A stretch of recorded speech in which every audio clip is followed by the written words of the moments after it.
अस्सलाम वालेकुम फ्रेंड्स, मैं हूं इम्तियाज़ हुसैन और आज की अपनी इस वीडियो के अंदर मैं आपको बताने वाला हूं कि आप Realme C15 का अगर पासवर्ड या पिन लॉक या पैटर्न लॉक भूल गए हैं और आपको उसकी जीमेल आईडी भी याद नहीं है, तो आप उस जीमेल को कैसे बाईपास कर सकते हैं विदाउट सॉफ्टवेयर और इसको कंप्यूटर के साथ लगाए बगैर।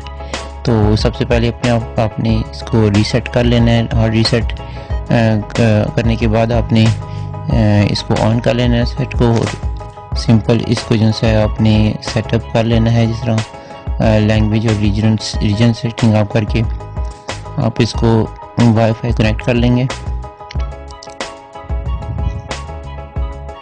मैं ये कर लेता हूँ।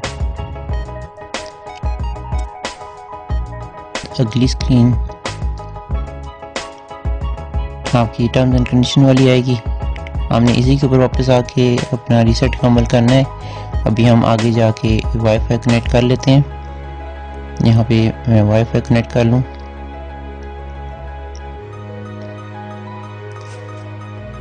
वाईफाई कनेक्ट करने के बाद हम जब नेक्स्ट जाते हैं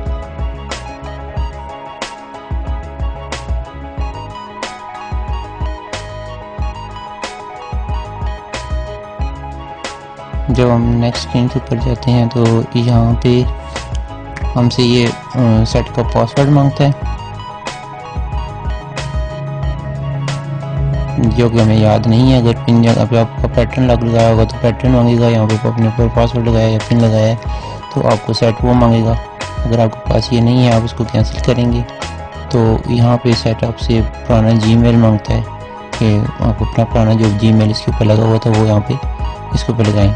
तो अगर आपकी कोई जीमेल भी याद नहीं है तो आपने यहाँ से बैक आ जाना है। बैक आने के बाद आपने वही टर्म्स एंड कंडीशन वाले पेज के ऊपर आ जाना है। यहाँ पे आने के बाद आपने यहाँ पे क्लिक करना है privacy statement of the user experience program. यहाँ पे आपने क्लिक कर देना है। यहाँ पे जाने के बाद आपने नीचे जाकर ढूंढना है to view the details of the privacy policy. ये आपने सर्च करके यहाँ पे क्लिक कर देना है। इसके बाद आपने यहाँ पे गूगल क्रोम को सर्च करना है। गूगल क्रोम यहाँ पे लिखा होगा, आपने स्क्रॉल डाउन करते हुए नीचे आ जाना है। ये रहा, ये गूगल क्रोम के ऊपर आपने क्लिक कर देना है। आप गूगल क्रोम ओपन हो जाएगा। यहाँ पे आपने एक्सेप्ट एंड कंटिन्यू कर देना है और नेक्स्ट कर देना है। यहाँ पे हम नोट नो कर देंगे। यहाँ पे आके हमने सर्च करना है FRP फाइल ऑब्लिक बाईपास। ये आपने इसी तरह से यहाँ पे लिख देना है, टाइप कर देना है। यहाँ पे आप टाइप करके आपने सर्च करना है। सर्च करने के बाद आपको सबसे ऊपर जो वेबसाइट नज़र आएगी आपने इसके ऊपर क्लिक कर देना है। इसी वेबसाइट के ऊपर आपने जाना है। यहाँ से आपने ये वाला सॉफ्टवेयर डाउनलोड करना है जिसका नाम है apexlauncher.apk। आप नीचे स्क्रॉल डाउन करते हुए इस वेबसाइट के ऊपर ढूंढना है। यहाँ पे आपको apex_launcher.apk नज़र आएगा। इसको आपने क्लिक कर देना है।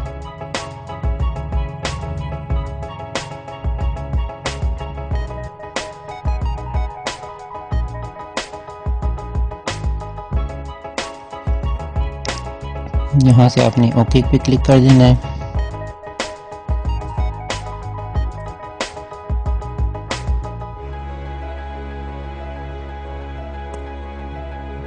इसके बाद इसको अपने सॉफ्टवेयर को डाउनलोड होने देना है। डाउनलोड होने के बाद आपने इसको इंस्टॉल करना है। मैं इसको डाउनलोड होने का वेट कर लेता हूँ।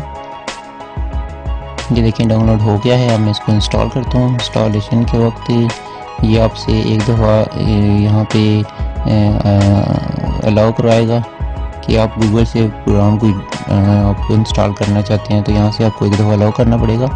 ये अलाउ करने के बाद आपने ये एपेक्स लॉन्चर को इंस्टॉल कर लेना है। इसके इंस्टॉल होते साथ ही आपका अनलॉक तो हो जाएगा, लेकिन इसके बाद आपने इसको एक दफ़ा फिर रीसेट करना है। तो ये देखें अभी हमारा फ़ोन दोबारा से अनलॉक होकर ऑन हो गया है। इसके अंदर हम नेक्स्ट करेंगे। यहाँ पे एड्स वगैरह आ सकते हैं उस एप्लीकेशन के जो हमने अभी एपेक्स लॉन्चर किया हुआ है, उसके कोई ऐड आएंगे, इसको आप कैंसिल कर दें। इसके बाद आपने यहाँ पे सेटिंग्स ढूंढनी है। यहाँ पे जितने भी ऐड हैं आपने ऐड कैंसिल कर देने हैं। सेटिंग्स में आपने चले जाना है। सेटिंग्स ढूंढने के बाद आपने सेटिंग पे क्लिक कर देना है। सेटिंग्स में जाने के बाद आपने एडिशनल सेटिंग्स के ऊपर क्लिक करना है। यहाँ पे ढूंढ के यहाँ पे एडिशनल सेटिंग्स जहाँ पे लिखा हुआ है ये इधर आपने क्लिक कर देना है। इसके बाद आपने बैकअप एंड रीसेट को ऊपर क्लिक करना है और इसके बाद आपने arrays all data factory reset पे क्लिक करने के बाद एक बार फिर आपने अरेज ऑल डाटा के ऊपर क्लिक कर देना है।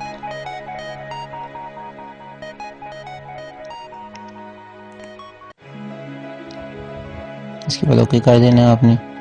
इरेज करने के बाद आपका सेट खुद ब खुद रीस्टार्ट होगा। ये थोड़ा टाइम भी ले सकता है, इसमें आपने परेशान नहीं होना। ये थोड़ा सा ज़्यादा टाइम भी ले सकता है। अभी मैं इसको जो ज़्यादा टाइम ले रहा है तो मैं इसको साथ साथ स्किप कर रहा हूँ। आपका अगर सेल ज़्यादा टाइम ले तो आपने परेशान नहीं होना है, ये थोड़ा ज़्यादा टाइम भी ले सकता है। यहाँ पे आपकी अभी सारी जो सी मेमोरी है वो वाइप हो जाएगी। सारा डाटा वाइप होने के बाद आपकी जो ईमेल की आईडी भी इसके ऊपर लगी हुई थी वो भी ख़त्म हो जाएगी। फिर से आपका सेट रिफ़्रेश हो जाएगा। मैं ये इसका वेट कर लेता हूँ।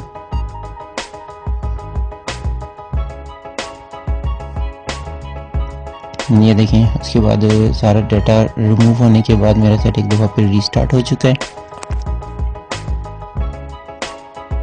अब बिल्कुल नए सेट की तरह जिस तरह आपने डब्बे से पहली दफ़ा सेट निकाला है बिल्कुल आपका वैसे हो गया है सेट। यहाँ पे आपने उसी तरह अपनी लैंग्वेज की सिलेक्शन के बाद रीजनल सेटिंग यहाँ पे कर लेनी है। यहाँ से मैं रीजन सेलेक्ट कर लेता हूँ और नेक्स्ट कर देता हूँ। इसके बाद आपने नेक्स्ट कर देना है। यहाँ टर्म एंड कंडीशन वाले पेज के ऊपर यहाँ पे आके अपना अगर आप वाईफाई लगाना चाहते हैं तब भी, नहीं लगाना चाहते तो आप स्किप कर सकते हैं इसको। मैं यहाँ पे वाईफाई कनेक्ट कर लेता हूँ।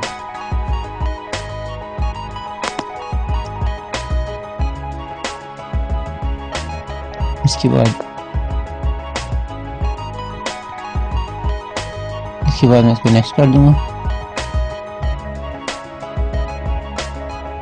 यहाँ पे भी ये सेट थोड़ा सा टाइम ले सकता है, मैं इसको स्किप कर देता हूँ। ये देखिए अभी अगली स्क्रीन के ऊपर आपने यहाँ पे नोट नो कर देना है और नेक्स्ट कर देना है।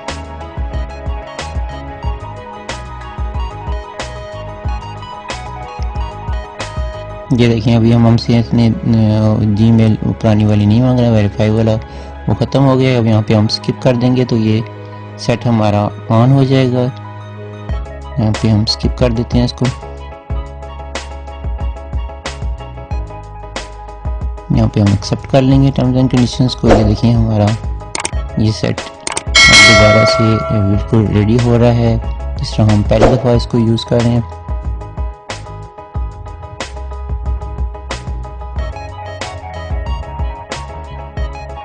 ये देखें जी आपका ये सेटअप बिल्कुल ठीक हो चुका है। आपका जो पासवर्ड था वो भी रिमूव हो चुका है और जीमेल की आईडी भी बाईपास हो चुकी है। तो उम्मीद है फ्रेंड्स मेरी आज की ये वीडियो आपको पसंद आई होगी। वीडियो को पसंद आई है इस वीडियो को लाइक कीजिएगा, शेयर कीजिएगा और हमारे चैनल को सब्सक्राइब करना हरगिज़ ना भूलिएगा। अल्लाह हाफिज़।